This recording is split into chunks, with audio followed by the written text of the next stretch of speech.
ನಿನ್ನ ಲೇಖನಿಯ ಬರಹ ದೇಶ ಗರ್ಜನೆ, ಒಂದು ಮಾತು ಕೂಡ ಭೀಮ ಗರ್ಜನೆ.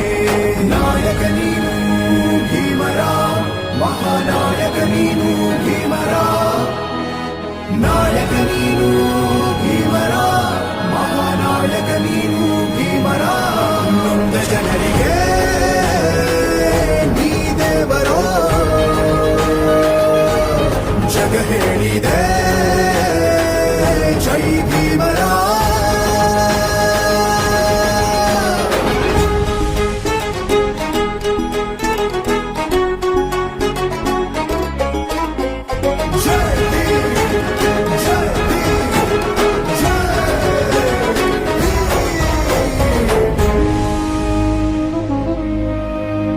ಸಂಕಟದಲ್ಲಿ ಬಂದೆ ಆಗಿ ಆಧಾರ, ಆಗಿ ಆಧಾರ.